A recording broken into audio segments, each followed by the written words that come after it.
दोस्तों आज की इस वीडियो में सुपरफास्ट करंट अफेयर रिवीजन करने वाले हैं जो कि बहुत ही महत्वपूर्ण है। नमस्कार है, स्वागत करता हूं आपका अपना यूट्यूब चैनल करण जी के हिंदी पर। आज हम कवर करने वाले हैं जी के क्वेश्चन बहुत ही महत्वपूर्ण। जो मेरे दोस्त चैनल पर नए हैं वीडियो को शेयर कर दीजिए, वीडियो को लाइक जरूर कीजिएगा। चलिए देखते हैं हमारे सामने कोई क्वेश्चन निकल कर आ रहा है। आपके सामने अमित कुमार जो कि स्वागत करता है करण जी के हिंदी पर। चलिए देखते हैं हमारे सामने क्या क्वेश्चन निकल कर आ रहा है। निम्नलिखित में से सिख इतिहास में लंगर प्रथा किसने शुरू की थी? किसने शुरू की थी ये लंगर प्रथा? आपको उत्तर हो जाएगा गुरु अंगद देव के द्वारा इसे शुरू की गई थी। सिख इतिहास में लंगर प्रथा जो कि अभी भी चल रही है, इसे शुरू की गई थी गुरु अंगद देव के द्वारा। ठीक है। निम्नलिखित में से हिंदी भाषा का पहला समाचार पत्र कौन था हिंदी भाषा का पहला समाचार पत्र? अदंत मातंड जो कि हिंदी समाचार पत्र का पहला हिंदी भाषा का पहला समाचार पत्र था। ठीक है। चलिए देखते हैं अगला प्रश्न। निम्नलिखित में से तुलसीदास कृत रामचरितमानस हिंदी भाषा में किस बोली में लिखी गई थी? किस बोली में लिखी गई थी जो कि हिंदी भाषा में थी? या किस बोली में लिखी गई थी तुलसीदास रामचरितमानस? तो आपका हो जाएगा उत्तर अवधी। अवधी के साथ हमारा उत्तर जाता है अवधी, जिसमें रामचरितमानस की हिंदी भाषा की बोल लिखी गई थी। ठीक है। चलिए देखते हैं अगला प्रश्न। हरियाणा के राजकवि कौन कहलाते हैं? हरियाणा के राजकवि कौन कहलाते हैं? आपका हो जाएगा उदय भानुहंस जो कि हरियाणा के राजकवि कहलाते हैं। उदय भानुहंस जो कि हरियाणा के राजकवि कहलाते हैं। ठीक है। और हाँ, जो भी मेरे दोस्त चैनल पर नए हैं, चैनल को सब्सक्राइब जरूर कर दीजिए ताकि हमारे द्वारा जो भी नोटिफिकेशन आए आपको कम से कम मिलता रहे। सब्सक्राइबर को जरूर कर दीजिए। चलिए देखते हैं अगला प्रश्न। हमारी आकाशगंगा का नाम क्या है? आकाशगंगा का नाम है हमारा मिल्की वे दुग्ध मेखला, जिसे दूध मेखला भी कहा जाता है। आपको ऑब्जेक्टिव में देखने को मिलेगा आरआरबी एनडीपीसी के एग्जाम में दूध मेखला किसे कहा जाता है। तो आप उत्तर आपका जाएगा आकाशगंगा के साथ। आकाशगंगा को दूध मेखला भी कहा जाता है, मिल्की वे भी कहा जाता है, हिंदी में दूध मेखला भी कहा जाता है। ठीक है। चलिए देखते हैं अगला प्रश्न। निम्नलिखित में से आधुनिक ओलंपिक खेलों की शुरुआत कब और कहाँ हुई थी? आधुनिक ओलंपिक खेल की शुरुआत आपका हुई थी एथेन यूनान में, जो कि है 1896 में इसकी हुई थी आधुनिक ओलंपिक खेल की शुरुआत। ठीक है। जो अभी भी बहुत ही शानदार के साथ चल रही है। चलिए देखते हैं अगला प्रश्न। निम्नलिखित में से भारत ने किस खेल ओलंपिक खेलों में 8 बार स्वर्ण पदक जीता है? किस खेल में ओलंपिक में जिसमें भारत के द्वारा 8 स्वर्ण पदक जीता गया है? आपका क्या उत्तर हो जाएगा? हॉकी। इसे अभी भी तोड़ा नहीं गया है। 8 स्वर्ण पदक जीत का हॉकी अभी तक इसे रिकॉर्ड तोड़ा नहीं गया है, जिसमें स्वर्ण पदक भारत हासिल किया है। भारत ने निम्नलिखित में से आखिरी बार हॉकी में स्वर्ण पदक कहाँ और कब जीता था? कब जीता था स्वर्ण पदक भारत के द्वारा? आखिरी में आपको 1980 मॉस्को में जीता गया था स्वर्ण पदक भारत के द्वारा ओलंपिक के खेलों में। ठीक है। चलिए देखते हैं अगला प्रश्न। ओलंपिक का आयोजन कितने वर्ष के बाद होता है? कितने वर्ष के बाद होता है ओलंपिक का आयोजन? तो आपको उत्तर जाएगा 4 वर्ष। 4 वर्ष के बाद होता है ओलंपिक का आयोजन। ठीक है। चलिए देखते हैं अगला प्रश्न। निम्नलिखित में से अंतर्राष्ट्रीय ओलंपिक समिति का मुख्यालय कहाँ स्थित है? मुख्यालय आपका कहाँ स्थित है? आपका हो जाएगा लुसान, जो कि स्विट्जरलैंड में है। लुसान स्विट्जरलैंड में अंतर्राष्ट्रीय ओलंपिक समिति का मुख्यालय स्थित है। चलिए देखते हैं अगला प्रश्न। निम्नलिखित में से सन 2012 में ओलंपिक खेल कहाँ हुए? 2012 में ओलंपिक खेल? आपको उत्तर हो जाएगा लंदन। देखिए बहुत ही महत्वपूर्ण क्वेश्चन है, ऐसे ही क्वेश्चन आ रहे हैं आपका। हमारे साथ बने रहे एकदम अंत तक। चैनल को सब्सक्राइब कर लीजिए। सन 2012 में ओलंपिक खेल आपका हुआ था लंदन में। निम्नलिखित में से ओलंपिक ध्वज कितने गोले होते हैं? कितने गोले होते हैं ओलंपिक ध्वज में? तो आपको उत्तर हो जाएगा 5 गोले होते हैं। आप देख सकते हैं जो कि गोले ऐसे से बना हुए होते हैं। 5 गोले होते हैं ओलंपिक ध्वज में। ठीक है। चलिए देखते हैं अगला प्रश्न। निम्नलिखित में से एक ओलंपिक में सर्वाधिक स्वर्ण पदक जीतने वाला खिलाड़ी कौन है? एक ओलंपिक में सर्वाधिक स्वर्ण पदक जीतने वाला खिलाड़ी आपका हो जाएगा माइकल फ्लैक्स है, जो कि ओलंपिक में स्वर्ण पदक जीतने वाले अधिकतर इसमें स्वर्ण पदक जीता गया है स्वर्ण फ्लैक्स के द्वारा। ये एक ओलंपिक का बहुत जाने माने खिलाड़ी हैं।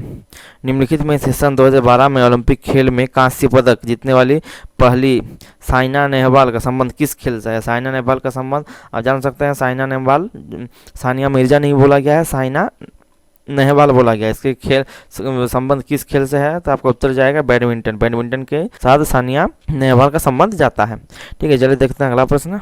निम्नलिखित में से भारत ने ओलंपिक खेल में पहली बार किस वन भाग लिया था? किस वर्ष भाग लिया था ओलंपिक खेल में भारत पहली बार? तो आपको उत्तर जाएगा सन 1990 में। 1990 में भारत पहली बार भाग लिया था ओलंपिक खेलों में। ठीक है। चलिए देखते हैं अगला प्रश्न। निम्नलिखित में से ओलंपिक खेलों में पदक जीतने वाली पहली भारतीय महिला खिलाड़ी कौन थी? पहली भारतीय महिला खिलाड़ी जो कि पदक जीती है वो आपका हो जाएगा कर्ण मल्लेश्वरी, जो कि ओलंपिक खेलों में पहला पदक जीती है। और किस खेल में पहला पदक जीती है? तो आपका हो जाएगा एथलेटिक्स में यह भारतीय महिला जो कि पहला पदक जीती गई थी। ठीक है। चलिए देखते हैं अगला प्रश्न। निम्नलिखित में से ब्लैक टू द वेदास बंदों की ओर लौट नारा किसने दिया था? बंदूकी और लोटो नारा किसके द्वारा दिया गया था? आपका हो जाएगा महिष दयानंद, महिष दयानंद के द्वारा इसे दिया गया था, इस नारा को, वेदों की और लोटो। आपका इंग्लिश में इसका अर्थ है ब्लैक टू द वेदास। देख सकते हैं आपके एनटीपीसी में ऐसे ही प्रश्न पूछे जा रहे हैं, आप एकदम हमारे साथ बने रहे अंत तक। निम्नलिखित में से प्रसिद्ध झंडा गीत झंडा ऊंचा रहे हमारा की रचना किसने की थी? आप बता सकते हैं, बहुत ही आसान प्रश्न है। श्यामलाल गुप्ता पार्षद, श्यामलाल गुप्ता पार्षद के द्वारा इसे रचना की गई थी, झंडा ऊंचा रहे हमारा। ठीक है, चलिए देखते हैं अगला प्रश्न। निम्नलिखित में से पशुओं में मिल्क फीवर बीमारी किसकी कमी के कारण होता है? पशुओं में मिल्क फीवर बीमारी जो कि आपका होता है किसके कारण? आपका हो जाएगा उत्तर कैल्शियम, कैल्शियम के कारण आपका होता है मिल्क फीवर बीमारी पशुओं में ये बहुत ही आपका सामान्य रोग है जो कि दिखता है। चलिए देखते हैं अगला प्रश्न। निम्नलिखित में से मानव शरीर के किस अंग द्वारा यूरिया को रक्त से फिल्टर किया जाता है? किस अंग द्वारा यूरिया को रक्त से फिल्टर किया जाता है? आपका हो जाएगा उत्तर, देख सकते हैं, गुर्दे के द्वारा इसे फिल्टर किया जाता है यूरिया को रक्त से। और अगर आप किसी भी अपडेट और चाहते हैं तो आप हमारे वेबसाइट currentgkhindy.com पर विजिट कर पा सकते हैं, आपको वहाँ बहुत ही अच्छे जीके और इनफैक्ट मिल जाएंगे। ठीक है, डेली करंट अफेयर अपडेट हमारे द्वारा किए जाते हैं, अब हमारे साथ एकदम बने रहिए। चलिए देखते हैं अगला प्रश्न। निम्नलिखित में से किस एकमात्र भारतीय को अर्थशास्त्र में नोबेल पुरस्कार मिला था? किस एकमात्र भारतीय को जो कि अर्थशास्त्र के क्षेत्र में नोबेल पुरस्कार मिला था? आपका हो जाएगा प्रोफेसर अमर्त्य सेन जो कि आपका उत्तर प्रदेश से हैं, इन्हें नोबेल पुरस्कार मिला था अर्थशास्त्र के क्षेत्र में। ठीक है, चलिए देखते हैं अगला प्रश्न। निम्नलिखित में से भारत रत्न उस्ताद बिस्मिल्लाह खान किस वाद्य यंत्र के वादन में विख्यात रहे हैं? किस में यह विख्यात रहे हैं? तो आपको हो जाएगा शहनाई में इन्हें विख्यात रहे हैं। आप बहुत ही फास्ट किए जा रहे हैं। 50 प्रश्न। चलिए देखते हैं अगला प्रश्न। निम्नलिखित में से भारत के अंतिम गवर्नर जनरल कौन थे भारत का अंतिम गवर्नर जनरल? इसमें कहा गया अंतिम गवर्नर जनरल भारत के कौन थे? आपका अक्सर आंसर दूसरे में या गलत में जाता है, आपको देख लीजिए।